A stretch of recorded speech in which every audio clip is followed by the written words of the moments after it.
हेल' लोगोफोर, बे समाव नेचार पाब्लिकेसननि जानानै नोंथांमोननि साफ्रोमनिसिमबो बांला 1429 मायथाइ गोदान बोसोरनि बरायनायजों लोगोसे साफ्रोमनिसिमबो गाहाम हामलायथि बावहरबाय। साफ्रोमबो फलोवार, साफ्रोमबो साबस्क्राइबार बिथांमोननिसिम, आरो आसा खालामो नोंथांमोननि साफ्रोमनिजों लोगोसे न'खरनि साफ्रोमबो सोद्रोमा गासैबो मोजाङै मोजां बे बोसोरखौबो बारहोहरनो हागोन आरो सिगांनि बोसोरनिफ्राय बयनिबो जिउ लामाया साबसिनै जागोन बेखौ मिजिंथिनानै इसोरनिसिम खेबसे आरज गाबहरनाय थाबाय।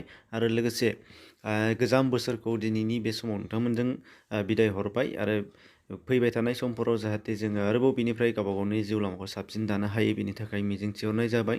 दा बिनि गेजेराव जोङो नुनो मोनगासिनो दङ मोनसे खोथाखौबो बेयाव जोङो आरज खालामहरगोन नोंथांमोननिसिम जे जोंनि देग्लायनि जिहेतु बोसोर गोजामनिया दिनै जोबथा सानमोन, बे जोबथा सानाव जोङो नुनो मोननाय जादों जे लामानि जाब्रबथायनि गेजेरजों गोबां लाइमोनफोरा जिउ खहा जानो गोनां जादों। बेयाव खायफाना गावबा गावनि गोरोन्थि आरो खायफाया गुबुननि गोरोन्थियावनो जानो गोनां जानानै दङ।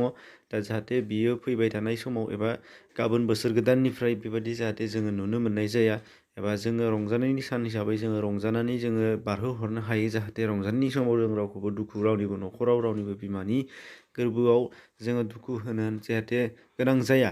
दा बिनि थाखाय खेबसे नोंथांमोननिसिम खावलायहरनाय थाबाय जाहाथे जोङो बयबो रंजानाय बाजानाय, जानाय लोंनायजोंनो लोगोसे जोङो गावखौबो सेभ खालामनानै लानो हायो आरो जोंनि गावबा गावनि लाइफखौ सेभ खालामनायजों लोगोसे साफ्रोमबो बर'नि मोजांनि थाखाय एबा बर'नि जौगानायनि थाखाय खामानि मावलांनो खाबु मोनो। एसेनोसै, गोजोन्थों।